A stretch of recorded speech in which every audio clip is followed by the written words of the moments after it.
High court के मुअज़्ज़िज़ जजेस से इनफरादी मुलाकातें।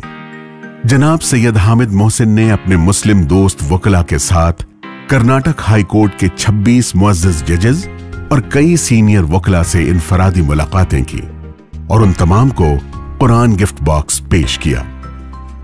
उन तमाम ने कुरान प्रोजेक्ट को काफी सराहा। उनमें से बाज मुअज़्ज़िज़ जजेस के तासुरात जो दिलों को झंझोड़ने वाले हैं आपकी खिदमत में पेश हैं। इज्जत माब चीफ जस्टिस जनाब वी गोपाल गौड़ा ने कहा, जिस तरह हजरत जिब्राईल अलैहिस्सलाम ने हजरत मोहम्मद सल्लल्लाहु अलैहि वसल्लम से कहा, पढ़ो पढ़ो और पढ़ो, मैं भी आप तमाम लोगों से कहूंगा कि इस कुरान को पढ़ो पढ़ो और पढ़ो।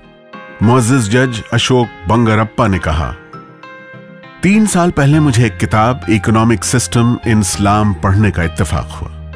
इस्लाम में ज़कात के निज़ाम से मैं इस कदर मुतासिर हुआ कि मैंने भी ज़कात अदा करना शुरू कर दिया और मैं गुज़श्ता 3 बरसों से पाबंदी के साथ अपनी आमदनी का हिसाब लगाकर 2.5% ज़कात निकाल रहा हूं। ज़कात निकालने के बाद मैं तलाश करके ज़रूरतमंदों को ही ज़कात देता हूं। ज़कात इस मकदार में देता हूं कि वो शख्स आइंदा ज़कात लेने का मुस्तहिक न रहे बल्कि खुद ज़कात देने वाला बन जाए।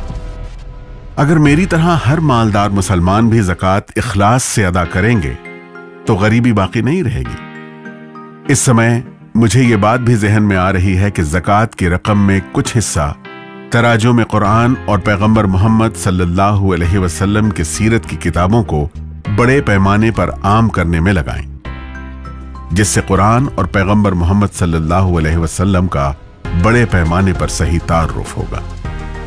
हाई कोर्ट के मुअज़्ज़िज़ जज जस्टिस अर्ली नागराज ने कहा, आप मुझे जो कन्नड़ तर्जुमा दे रहे हैं, क्या यह तर्जुमा अभी हुआ है और क्या यह तर्जुमा आपने किया है? इस पर हामिद मोहसिन ने कहा, नहीं, यह कन्नड़ तर्जुमा 30 साल पहले हो चुका था और हमारे बुजुर्गों ने बड़ी मेहनत और लगन से इसका तर्जुमा किया था। इस पर मुअज़्ज़िज़ जज ने कहा, फिर आप गुज़श्ता 30 सालों से कहां थे? इसे अभी तक क्यों नहीं इसे लोगों में आम किया गया?